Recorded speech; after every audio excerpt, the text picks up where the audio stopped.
All right. We are live and ready to go with Momodora. You guys are ready for Momodora. I'm never ready for this game. So hello, welcome to Momodora, Reverie under the Moonlight. This is the fourth game in the series, technically. This is a series, and this is a prequel to the original trilogy. So it's going to be a kind of Metroidvania-esque side-scroller. A lot of people in chat I know have seen this game, probably, because it's pretty good. This category I'm going to be running now isn't the normal any %. It is AVIB, or AVIB, which means it's kind of the closest thing we have to 100%. The V is for Vitality Fragments, which is health upgrades. The I is Ivory Bugs, which are bonus collectibles. And then the B is bosses, because there's a secret boss that I have to face in this category. And with that explanation out of the way, I'm actually ready to start. So I will start in 3, 2, 1, go. Alright, so starting off here, we have a cutscene that I can't really skip.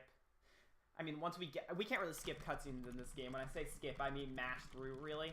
But we have to wait a little bit before text boxes to mash through even show up here.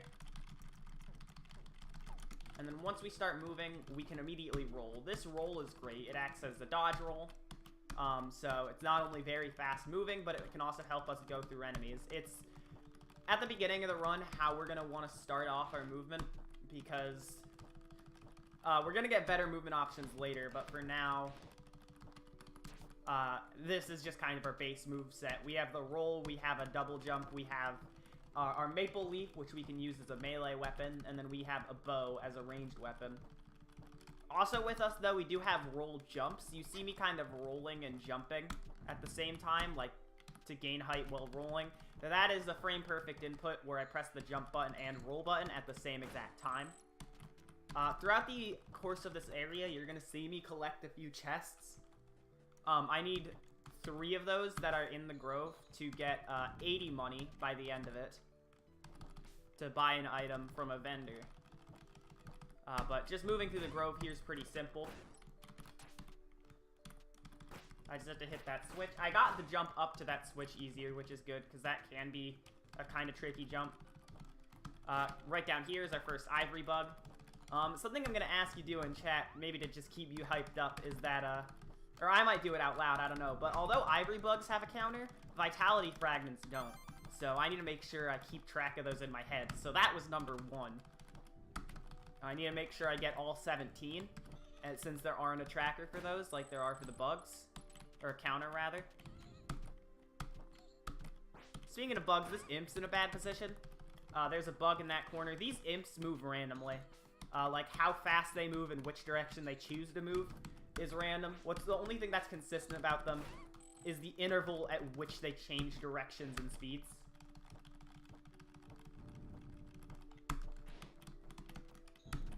So coming up now, we're at the end of the grove, and we're going to get moving on to the first boss of the run, Adea. Adea is going to introduce a concept that's going to basically haunt you throughout the entire run, and that is that in this game, every boss has a special item that you can get for beating them without taking any damage. So throughout the course of this run, I'm going to have to beat almost every boss without taking a single hit. For some, it's easier than others, and it's actually pretty easy to do Adea damageless once you, like, know what you're doing in this game, but you still can slip up every now and then. That's always a thing. Okay.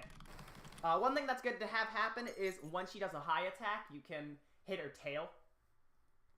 And if you hit her tail with charged arrows, that is good damage. So you see the item I got there was Adea's Pearl, which I'm going to equip soon. There are 2 types of items in this game. There are active items and passive items. Active items are kind of like consumable things. You eat them, and they're temporary. Passive items are things that activate automatically. So for the active item, I'm going to equip the Crystal Seed, an item that temporarily increases my attack by 50%. And then for the passive item, I'm going to put on Adea's Pearl, which adds a poison effect to my arrows. 2 very good things to deal damage with right there, and you get them very early on in the run, so they're gonna be helpful throughout, like, most of the game.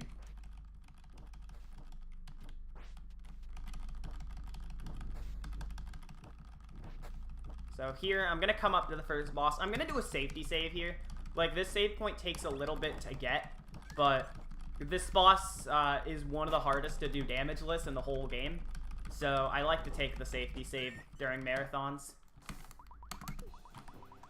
This is Mocha. So what the annoying thing about Mocha is that they have an attack that can curse you. And it's also a big explosion attack, which isn't good. It wouldn't be too bad. Most of the other bosses aren't too bad, except Mocha's movement pattern is basically that of one of the imps from the Grove, where that it just changes randomly with the intensity and direction of the movement. Fortunately, I was able to get the fight good. Once he starts shaking like that, he's about to fall through the floor and reveal Lubella, the second part of the first fight. And I should mention, for the damageless item here, I need to get damageless on both Lubella and Mocha. So, it's not just one or the other. I need to make sure she... Okay. I wanted to make sure she stayed poisoned, but there I accidentally hit attack instead of roll right after shooting the arrow to keep her poisoned, and I poisoned myself on accident by staying in the poison cloud. That is something that can happen very easily if you're not careful, and it can just ruin your day. Speaking of ruining my day, this attack exists to ruin my day.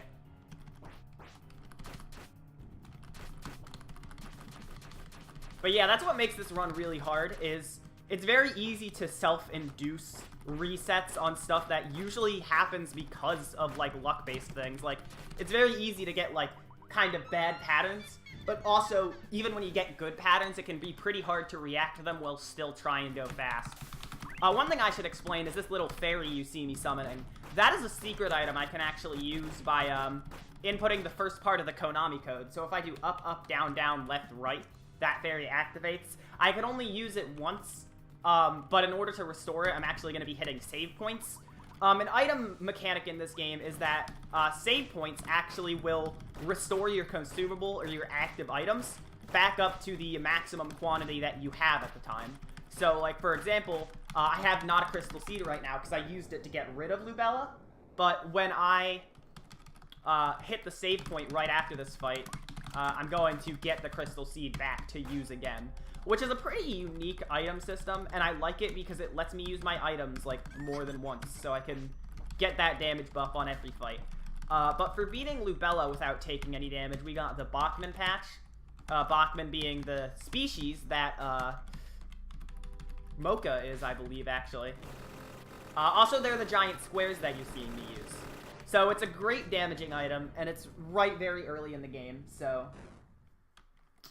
it's great to use. You use it on this little mini-boss here to just absolutely ruin their day. There we go. There's a bug hidden up there. So that's bug number 3. I only have 2 of the fragments so far out of 17. So again, I need to make sure I'm keeping track of that number because it's not tracked in the game.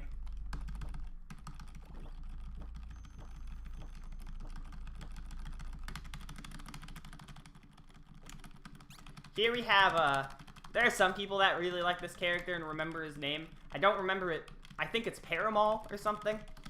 He's literally just going to give us this cutscene and then become irrelevant for the rest of the game. In that cutscene, he tells us to go meet his master in the monastery, which we're in right now.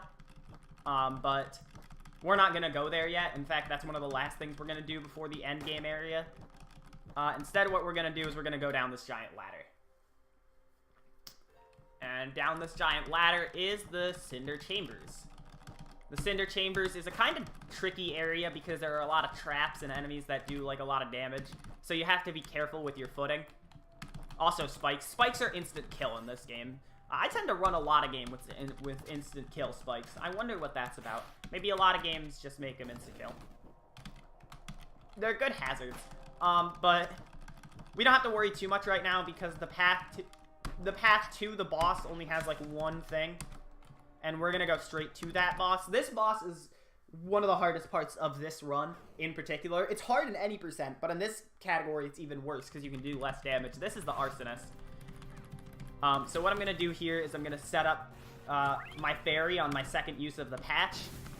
And usually you have an item in any percent called the Sparse Thread here to deal some extra damage onto the Arsonist and just make your life easier.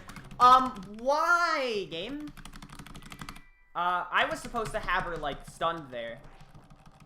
But it didn't work out because I guess this game is just not very good. A lot of people like this game a lot, and I'd recommend playing it. This run happens. Yeah, I don't know why that didn't work out how it was supposed to. Usually you're supposed to be able to get kind of Arsonist in a stun state there if you use a good set of melee combo. And Really? What? How is that roll too early? This is the problem with running this game, is that Arsonist is just actually a terrible boss fight. It's earlier in this category than it is in any percent, so you do get it out of the way sooner, but it's still... I don't like fighting this boss in any category regardless.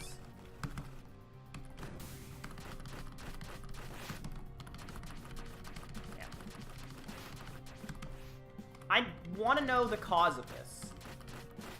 I can roll through these fires. You stop this. I don't know why she's teleporting so much. I'm supposed to, when I'm a correct distance away, have her not teleport constantly, but even when she is this, like, a good distance away to not be teleporting, she's just constantly dodge jumping backwards, which is putting her in teleport range. So that's stupid and annoying, and I don't like it very much. When she's close enough to you, she'll do that whip attack, actually, and there is a part of the whip attack where you can be out of range of it. We're gonna get her here. So yeah, that's the Arsonist. I hate the Arsonist so much. But we're done with it, finally. I was worried about that, because that boss has literally taken me well over 5 minutes before. But before we leave the screen, that was actually a decent ending fight, because we do need to have not only the Arsonist on the right side of the screen, but also have that character that was with us, Kath, come pretty close to us. So that way she doesn't take as much time walking over to talk to us after the fight. She explains to us that to get into where the queen is and where the curse is by extension, that we need to get these 4 fragments, and right behind the Arsonist is the first of those 4 fragments. And I messed up this screen. I'm going to reset the cycles because I just hate having to wait the cycles on that screen. One of my least favorite things to do. Because this screen is loaded. It has our 3rd Vitality Fragment, it has our Cinder Key, which is going to be important to getting some collectibles, and it has our 4th bug. So yeah, it's a pretty important room. But now what we're going to do is we're just going to clean up the rest of the Cinder Chambers. We're just going to go through here and, you know, get a ton of items on our way to our 2nd area of the run. Knock that guy into the spike ball. These spike balls don't kill you like normal spikes instantly, but they do a lot of damage. So I do need to, like, I'm going to take my time here and wait them out as to not take a lot of damage, because this part of the run is pretty scary, and if you die, you get sent quite a while back.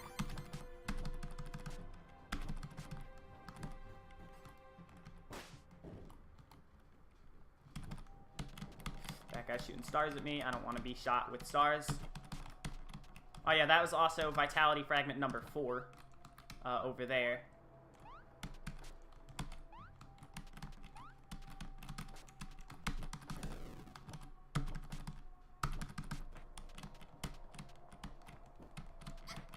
Please jump there, actually, game. I do not like this category. Alright, so now we're gonna enter. We're gonna enter Whiteleaf Memorial Park now. We're gonna be back to Cinder Chambers soon, but for now we should go to Whiteleaf because it's the next area. And, this area, what we're gonna actually do is we're going to go over to this screen and then immediately use a Bachman patch. And we're gonna hit a lever that's supposed to be on an elevator. So this is not the intended way to enter this area, but with the Bachman patch, we can sequence break in there, and it works out.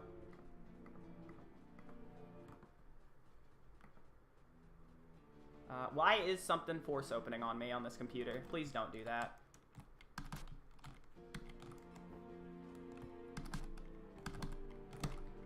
Right here we have a bug hidden in the wall.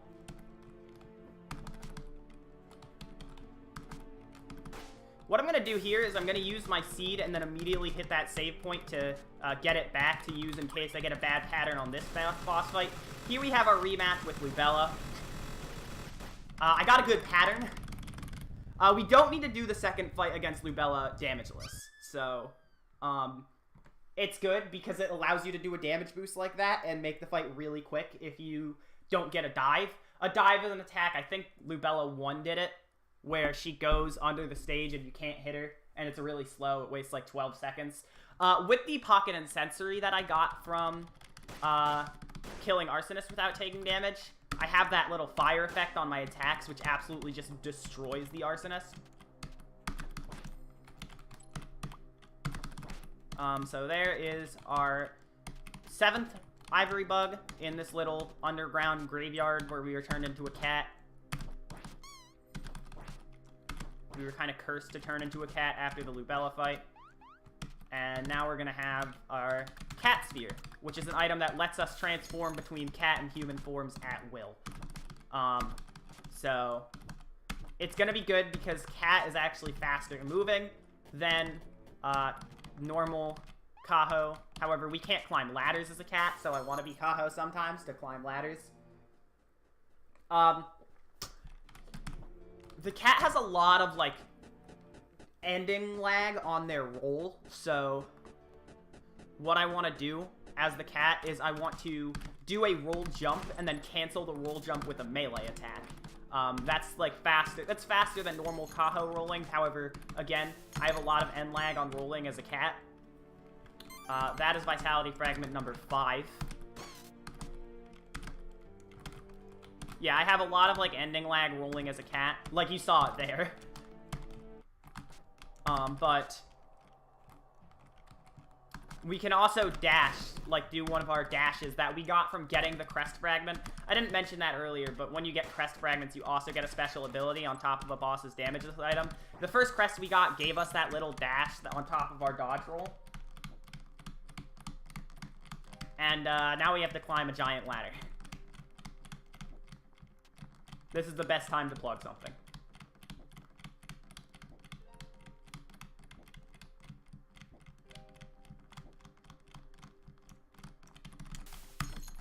Okay, can plug a little bit here. So, don't particularly have any donations, but I can talk about charity we're running for. So, we have Take This, which is a gaming-focused mental health charity.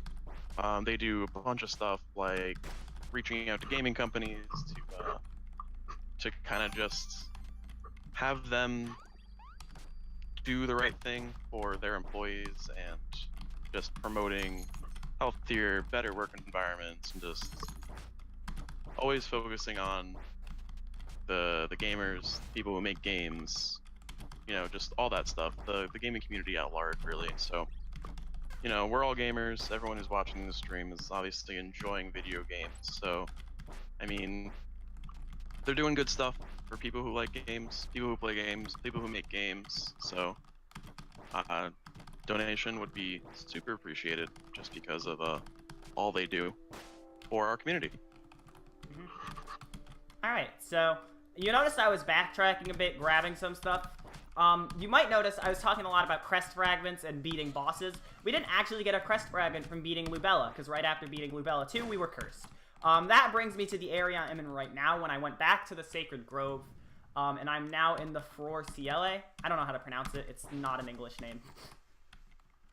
But here we're going to find not only a vitality fragment that we needed the cat to get into this area, so I needed to come back here, but also I'm going to do a little skip to skip some of the platform cycles in this room, and we have our second of the 4 crest fragments. So, worthwhile investment.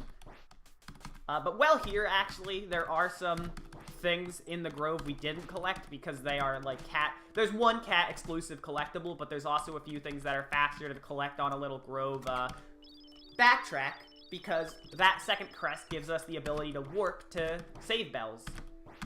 There are primary save bells in each area that give us warps, so we need to warp to that one, and then because this is faster than going backwards to the bug with the cat.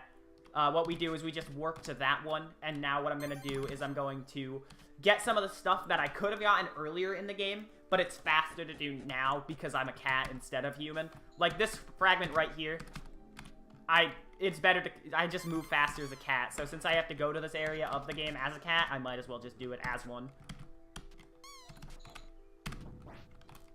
And the last thing we need to do here is back on this screen. If I jump up here, there is a bug. I should mention right now my vitality fragment counter is at 9. Which is the correct number to have right now, 9 and 12. So now we're done with backtracking through the grove.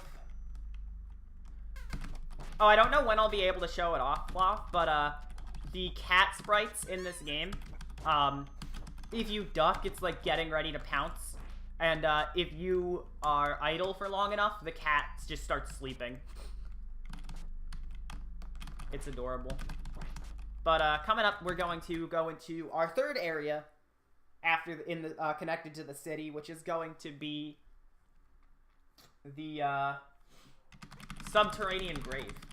And the subterranean grave is pretty annoying. There's a lot of spikes and there's a lot of water. It's also one of the most linear areas that we have, so save bells are going to be fairly few and far between. So I need to make sure I do it right, which a lot of my health upgrades don't matter when I have a lot of spikes that are insta-kill. The reason why we want to go here as cat instead of doing this in the beginning of the route is because one of the 2 collectibles in this area, the only ivory bug in the entire grave, requires that you use the cat form to reach. And, so, really, I need to do that now. One thing that's good with this, though, is that we actually get to skip an item that we can't skip in any percent. So, usually if I were to go down right about here, I could go get an item called the garden key. The garden key is the intended way to get into Whiteleaf Memorial Park, but by doing the thing with the Bachman patch that I did back at the Cinder Chambers entrance, I'm able to skip needing the garden key. The any percent route still finds it faster to go here first, though.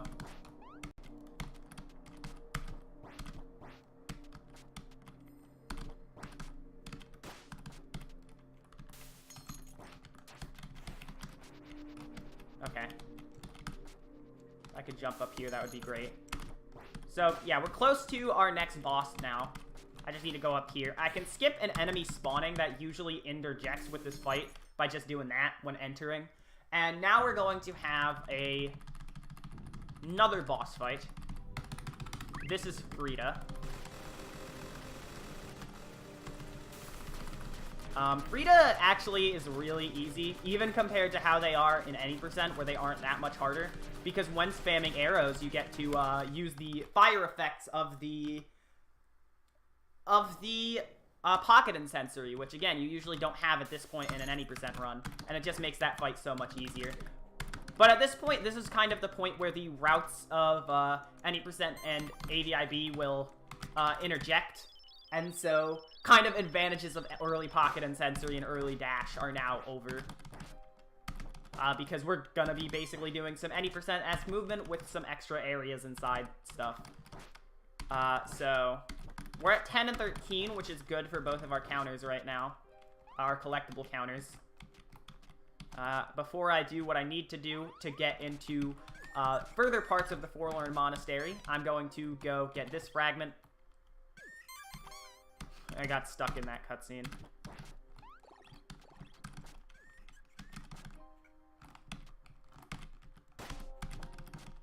Coming up is the best room in the game. These cats, like the color of the cat and what they're doing, sitting, sleeping, or walking, and if they meow or not, is all random.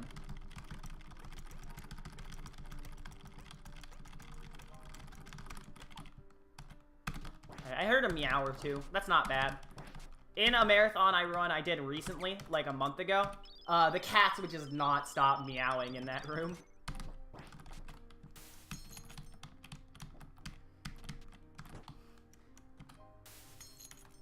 But coming up, we're going to go into more parts of the Forlorn Monastery. So I'm going to go up here. I'm going to go this way.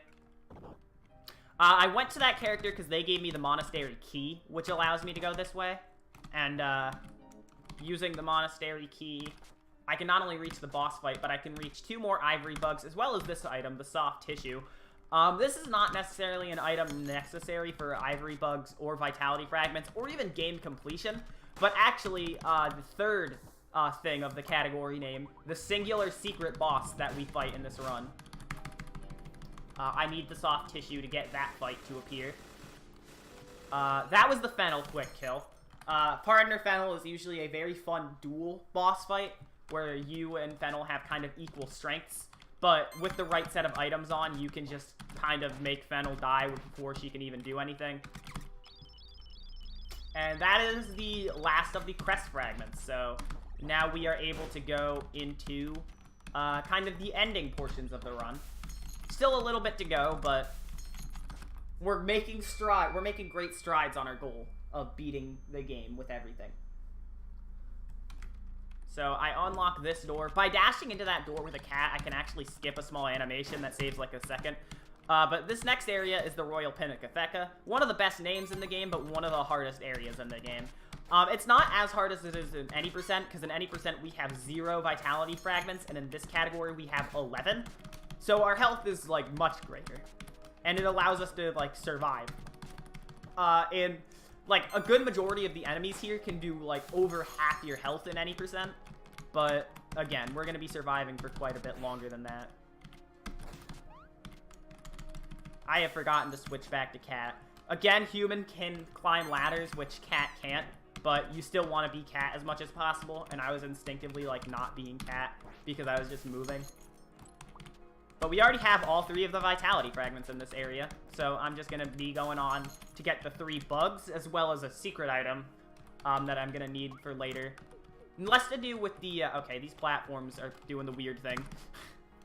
Those platforms can be weird and not activate sometimes, in which case I'm just going to do this room first, and then wait for the platforms to activate, because I need to jump to this switch, which you need to use the hit switches to open a secret room, but we don't need what's in that secret room, we just need the bug that's next to that second switch.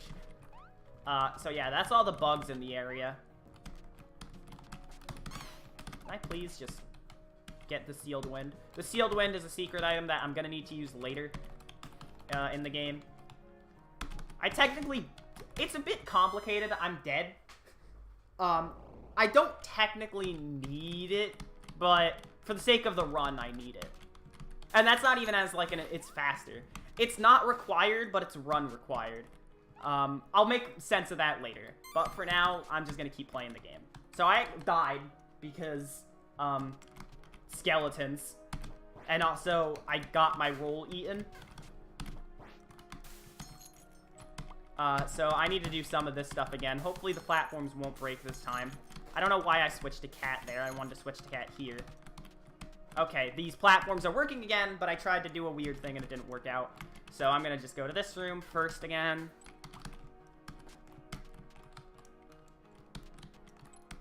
And then I'm gonna get this bug. Skeleton swords are dangerous. They do a lot of damage. Even contact damage by skeletons is just awful. But yeah, there's the Sealed Wind. My dash got eaten. Yay. Kitty's hungry. Okay, this is just... alright, all my inputs are just getting eaten now. This cat is, like, really hungry. What did Lubella do to this cat to make them so dang hungry? Alright, but there's a bell. So we have everything in this area. Now we just need to get to the boss. I take that safety bell because this upcoming boss is one of the worst in the whole run. Like, we took the other 2 worst out pretty early on in this category with Arsonist and Lubella 1. But coming up, we're going to have, like, the worst of the later game bosses. This is going to be Lupiar and Magnolia. What I'm going to do here is I'm going to use a Bachman patch entering this battle and then hope she doesn't roll a ton. She rolled a ton, which is awful.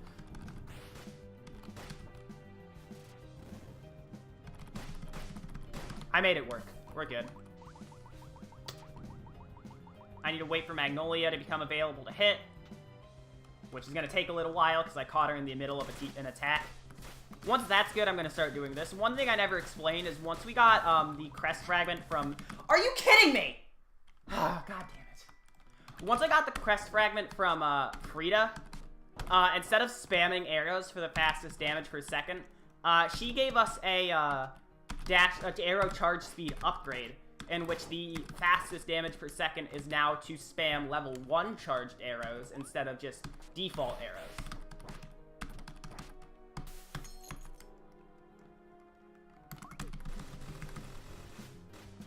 I'm getting a double roll again. Okay. Yeah, this is one of the most annoying bosses, because that double roll can literally just mess up any setup you want, unless you want to take extra setup time to move to the left. And if you take the extra setup time to move to the left, you're only going to waste more time, and that gives Lubella more time to do whatever she wants, including move out of the way of the patch.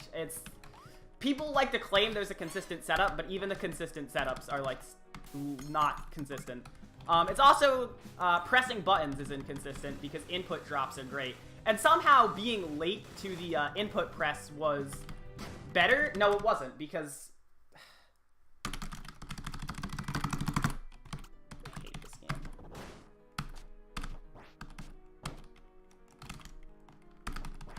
This just kind of happens every time.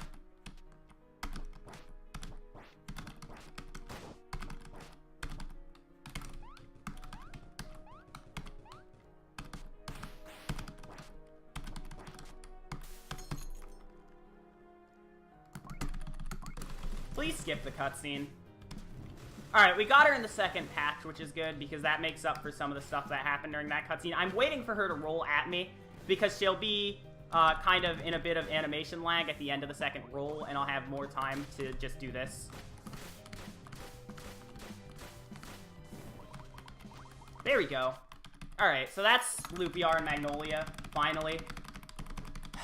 Hate that fight so much. And for beating them, we get the heavy arrows, which is an item that will up the damage of our arrows. Along with, we're going to equip those immediately in favor of Adea's Pearl, as well as equipping the Sealed Wind that we got back at the earlier part of the Pinacotheca, because we're going to need to use that fairly soon. So the last area of the game is Karst Castle. It's a pretty similar area to the Pinacotheca, except the enemies are usually in less annoying positions. Not to say it's an easier area, because it definitely isn't.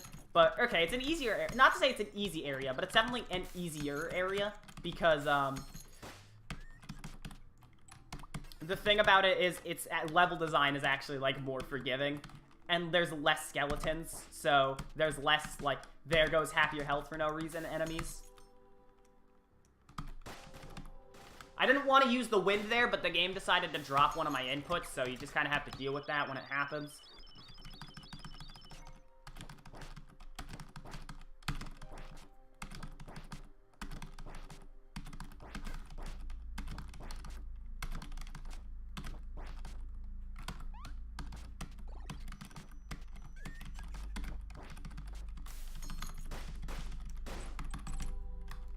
So what we're going to do now is we're going to warp back here. I skipped a small animation of a wall opening when I used the patch at that bell.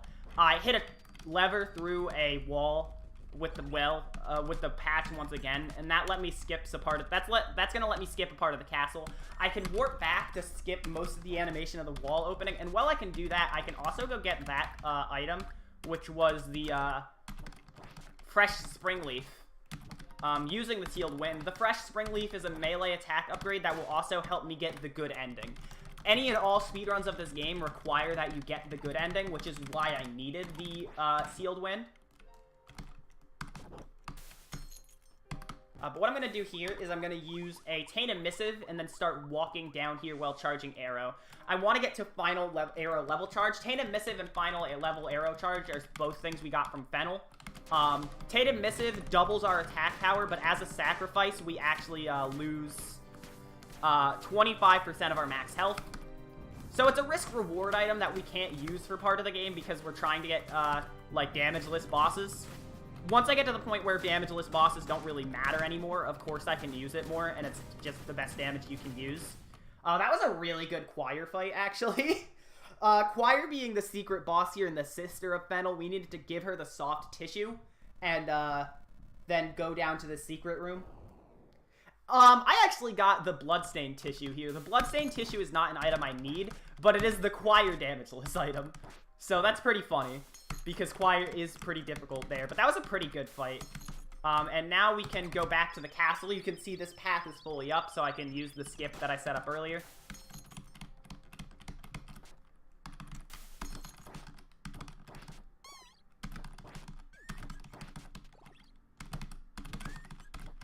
So now we're heading into the final portion of the run here, the latter half of the castle.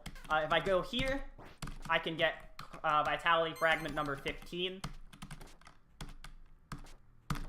So I'm almost done with that. And I already have 19 of the ivory bugs, actually. So I'm only one ivory bug away from having all of them.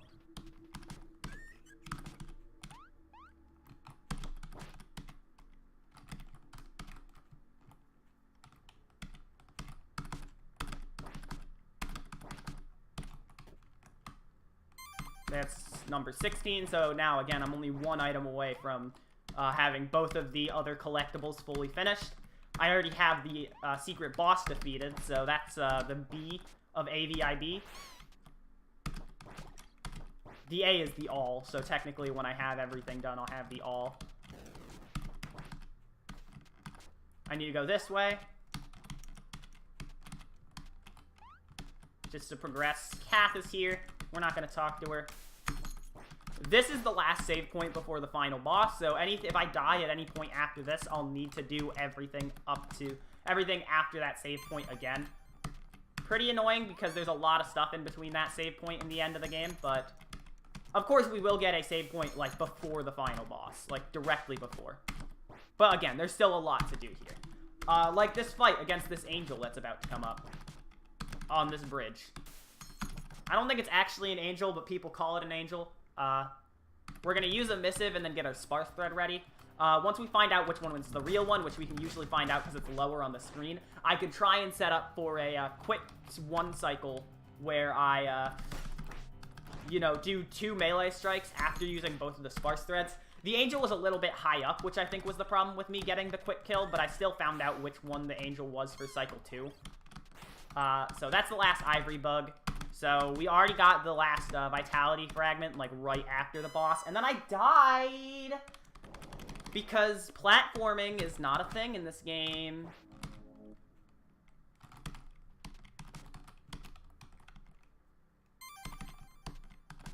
I should have... Alright, cool. The game's breaking. Awesome. I love this game. Yeah, so I need to re-get everything again, including this last fragment.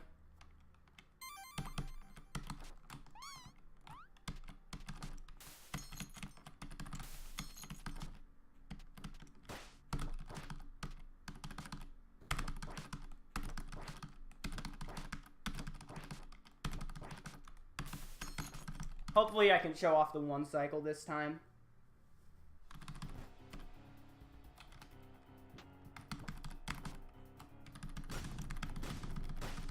Nope.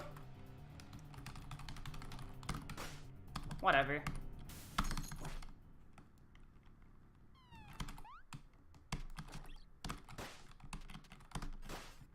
Let's get the last bug again. Alright, I'll do a different strat here than the damage strat on the skeleton.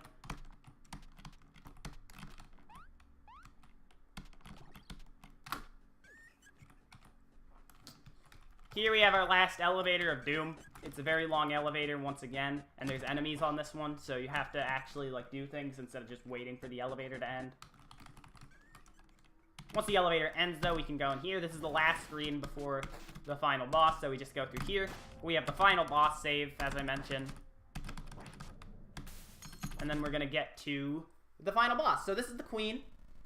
A 3-phase battle to end the game. I'm going to immediately use a missive. And my inputs are still dropping, like, at the end of the game. Can that please stop?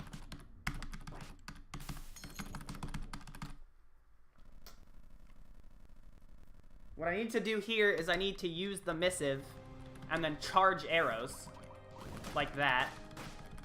And then once I do that, I can just get some melee damage in. I want to make sure my health is fine because there is a point where I'm going to need to use my other Tainted Missive, which again takes a quarter of my max health. How did that thing not charge for long enough? I was supposed to use a max level charge there, but I didn't end up doing that, so that's fun. If I get stuck in this situation, I can pull out cat form and start trying to get damage in with melee by doing jumps like this. Alright, there we go. And then for the final phase here, get ready on time, because it's going to be pretty fast. I'm going to use my second missive, use both of my Bachman patches in the fairy, and then do melee attacks while I wait for my my arrows to charge, and then once my arrows are charged, I'm going to bring all of them out at once, and it should get the kill.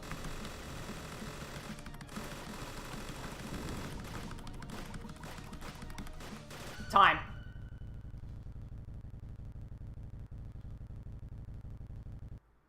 Alright, that's it.